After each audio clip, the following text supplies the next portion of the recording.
And Ahab told Jezebel all that Elijah had done, also how he had executed all the prophets with the sword.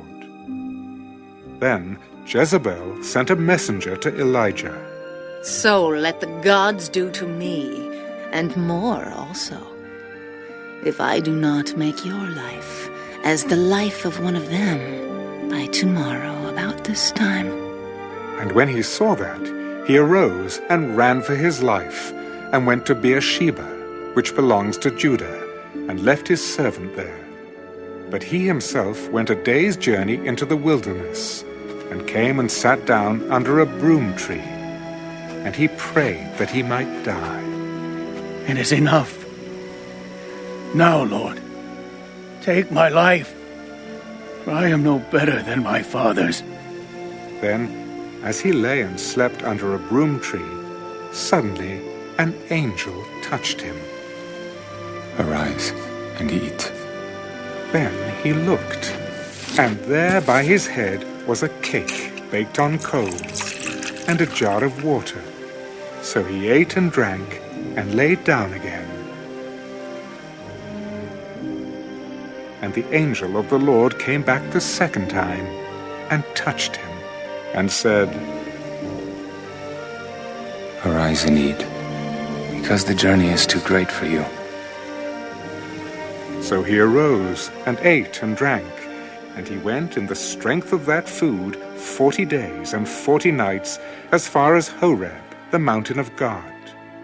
And there he went into a cave, and spent the night in that place. And behold, the word of the Lord came to him.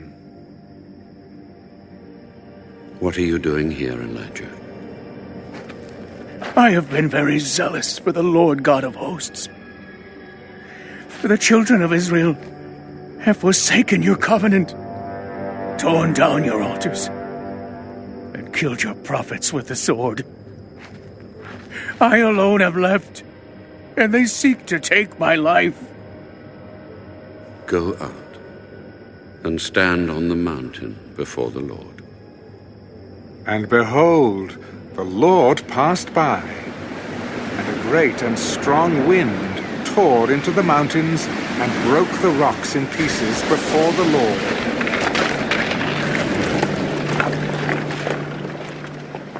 But the Lord was not in the wind. And after the wind, an earthquake. The Lord was not in the earthquake. And after the earthquake, a fire. But the Lord was not in the fire. And after the fire, a still small voice. So it was, when Elijah heard it, that he wrapped his face in his mantle and went out and stood in the entrance of the cave. Suddenly, a voice came to him. What are you doing here, Elijah? I have been very zealous for the Lord God of hosts, because the children of Israel have forsaken your covenant, torn down your altars, and killed your prophets with the sword. I alone am left, and they seek to take my life. Go, return on your way to the wilderness of Damascus, and when you arrive, anoint Hazael as king over Syria. Also you shall anoint Jehu the son of Nimshi as king over Israel. And Elisha the son of Shaphat of Abel-Maholah you shall anoint as prophet in your place.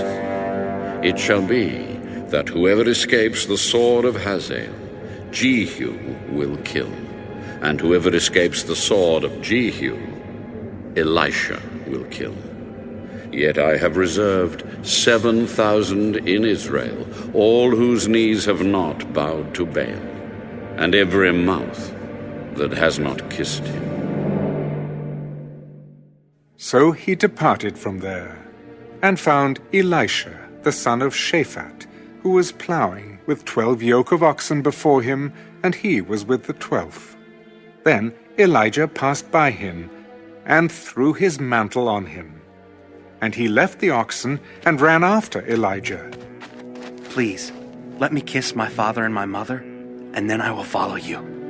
Go back again, for what have I done to you? So Elisha turned back from him and took a yoke of oxen and slaughtered them and boiled their flesh, using the oxen's equipment, and gave it to the people, and they ate. Then he arose and followed Elijah and became his servant.